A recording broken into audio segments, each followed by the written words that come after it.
Hi friends, എല്ലാവർക്കും നമസ്കാരം. എല്ലാവരും സുഖമായിട്ടിരിക്കുന്നു എന്ന് വിചാരിക്കുന്നു. അപ്പോൾ ഇന്ന് നമ്മൾ വന്നിട്ടുള്ളത് നല്ലൊരു ചിക്കൻ റോസ്റ്റിൻ്റെ റെസിപ്പി ആയിട്ടാണ്.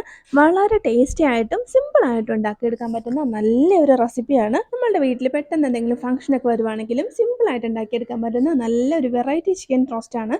അപ്പോൾ എല്ലാവരും ഒന്ന് ട്രൈ ചെയ്ത് നോക്കുക. നമുക്ക് നേരെ വീഡിയോയിലേക്ക് പോകാം. ഈ ഒരു റെസിപ്പി തയ്യാറാക്കാനായിട്ട് ഞാനൊരു 250 ഗ്രാം ചിക്കനാണ് എടുത്തിട്ടുള്ളത്. അപ്പോൾ ഇതിലേക്ക് നമുക്ക് കുറച്ച് മസാലകൾ ഇട്ട് കൊടുക്കാം. ആദ്യം തന്നെ 1 ടീസ്പൂൺ മഞ്ഞൾപ്പൊടി, 1 ടീസ്പൂൺ അളവിൽ മല്ലിപ്പൊടി, 1 ടീസ്പൂൺ അളവിൽ മുളക് പൊടി. ഈ ഒരു സ്റ്റേജിൽ മാത്രമേ നമ്മൾ ഇതിലേക്ക് മുളക് പൊടി ചേർത്ത് കൊടുക്കുന്നുള്ളൂ. പിന്നെ വേണ്ടത് 1 ടീസ്പൂൺ അളവിൽ ഗരം മസാല. ഇനി ഇതിലേക്ക് ആവശ്യത്തിനുള്ള ഉപ്പും കൂടി ചേർത്ത് കൊടുക്കാം. ഇനി ഒരു ചെറുനാരങ്ങയുടെ പകുതി അതും കൂടി നമുക്ക് ഇതിലേക്ക് അങ്ങ് പിഴിഞ്ഞൊഴിച്ച് കൊടുക്കാം.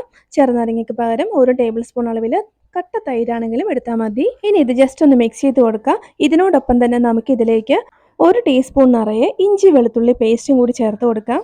വീണ്ടും നന്നായിട്ട് ഒന്നുകൂടി മിക്സ് ചെയ്ത് കൊടുത്തിട്ടുണ്ട്. നന്നായിട്ട് മസാല പുരട്ടി കുറഞ്ഞതൊരു 20 മിനിറ്റെങ്കിലും ഇങ്ങനെ തന്നെ ഒന്ന് വെച്ചിരിക്കാം. അതിനുശേഷം ഇത് നമുക്ക് പെട്ടെന്ന് തന്നെ കുക്ക് ചെയ്തെടുക്കാം. അപ്പോൾ അതിനായിട്ട് ഞാനൊരു ചെറിയ മൺചട്ടി വെച്ച് കൊടുത്തിട്ടുണ്ട്. ഇതിലേക്ക് ആവശ്യത്തിന് വെളിച്ചെണ്ണ ഒഴിച്ചു കൊടുക്കാം. ചൂടായ എണ്ണയിലേക്ക് 1 ടേബിൾ സ്പൂൺ അളവിൽ ഇഞ്ചി ഇതുപോലെ ഒന്ന് നീളത്തിൽ കട്ട് ചെയ്തത് ഇട്ട് കൊടുക്കാം. കൂടെ തന്നെ ഒരു 5-6 അല്ലി വെളുത്തുള്ളി ചെറുതായിട്ടൊന്ന് ചോപ്പ് ചെയ്തതും കൂടി ഇട്ട് കൊടുത്തിട്ടുണ്ട്. ഇത് രണ്ടും കൂടി ഒന്ന് ഇളക്കി കൊടുത്തുകൊണ്ട് ചെറുതായിട്ടൊന്ന് വഴറ്റിയെടുക്കുക. അതിനുശേഷം നമുക്ക് ഇതിലേക്ക് ഒരു വലിയ പച്ചമുളക് ഇതുപോലെ ഒന്ന് കട്ട് ചെയ്തിട്ട് ഇട്ട് കൊടുക്കാം. ചെറിയ പച്ചമുളകാണെങ്കിൽ 2 വരെ എടുക്കാം. കൂടെ തന്നെ ഇതിലേക്ക് നല്ലൊരു ടേസ്റ്റിന് വേണ്ടിയിട്ട് ഒരു 2 ടേബിൾ സ്പൂൺ അളവിൽ തേങ്ങാ കൊത്തും കൂടി ഞാൻ ഇതുപോലെ ഒന്ന് ഇട്ട് കൊടുക്കുന്നുണ്ട്. അപ്പോൾ അതും കൂടി ചേർത്ത് ഫ്ലെയിം കുറച്ച് വെച്ചിട്ട് ചെറുതായിട്ടൊന്ന് വഴറ്റിയെടുക്കാം. ബ്രൗൺ കളറൊന്നും ആവാൻ നിൽക്കണ്ട, ചെറുതായിട്ടൊന്ന് കുക്ക് ചെയ്താൽ മതി. ഇതിലേക്ക് നമുക്കിനി സവാള ചേർത്ത് കൊടുക്കാം.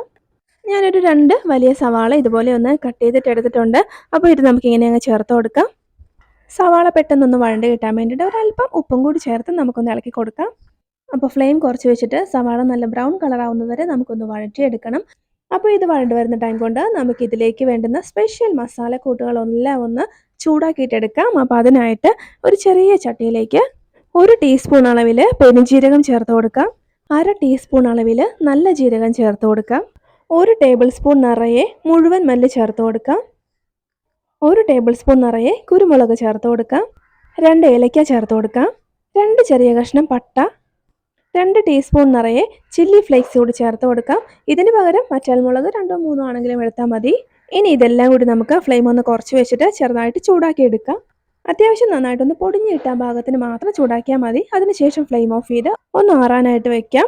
എന്നിട്ട് നമുക്കിത് മിക്സിയുടെ ജാറിലേക്കിട്ട് ഒന്ന് പൊടിച്ചിട്ടെടുക്കാം. നല്ല ഫൈനായിട്ടൊന്നും നമുക്ക് പൊടിഞ്ഞ് കിട്ടില്ല. ചെറിയൊരു തരിതരിപ്പോട് കൂടി ഇതുപോലെ ഞാനൊന്ന് പൊടിച്ചെടുത്തിട്ടുണ്ട്. ഈ ഒരു ടൈം കൊണ്ട് തന്നെ നമ്മുടെ സവാളയൊക്കെ നല്ല സോഫ്റ്റ് ആയിട്ടൊന്ന് വഴണ്ട് വന്നിട്ടുണ്ട്. ഇനി നമുക്ക് ഇതിലേക്ക് ഒരു ചെറിയ തക്കാളി ഇതേപോലെ ഒന്ന് ചെറുതായിട്ട് കട്ട് ചെയ്തത് ഇട്ട് കൊടുക്കാം. ചെറുതായിട്ടൊന്ന് ഇളക്കി കൊടുത്തുകൊണ്ട് തക്കാളിയും കൂടി ജസ്റ്റ് ഒന്ന് കുക്ക് ചെയ്തെടുത്താൽ മതി. അതിനുശേഷം നമുക്ക് ഇതിലേക്ക് നമ്മൾ നേരത്തെ റെഡിയാക്കി പൊടിച്ച് വെച്ച മസാല ചേർത്ത് കൊടുക്കാം. കൂടെ തന്നെ കുറച്ച് കറിവേപ്പിലകളും കൂടി ഇട്ട് കൊടുത്ത് നന്നായിട്ടൊന്ന് ഇളക്കി കൊടുക്കാം. മസാലകളുടെ ആ ഒരു പച്ചച്ചുവ ഒന്ന് മാറുന്നത് വരെ മതി. ഇപ്പോൾ മസാലകളുടെ ആ ഒരു റോ ടേസ്റ്റ് ഒക്കെ ഒന്ന് മാറിയിട്ടുണ്ട്. ഇനി നമുക്കിതിലേക്ക് നമ്മൾ നേരത്തെ മാരിനേറ്റ് ചെയ്ത് വെച്ചിരുന്ന ചിക്കൻ ചേർത്ത് കൊടുക്കാം. ഇനി ഇതൊരു 2 മിനിറ്റ് ഹൈ ഫ്ലെയിമിലിട്ട് എല്ലാം കൂടി നല്ലപോലെ ഒന്ന് യോജിക്കുന്ന രീതിക്ക് ഇതുപോലെ ഒന്ന് ഇളക്കി കൊടുക്കാം.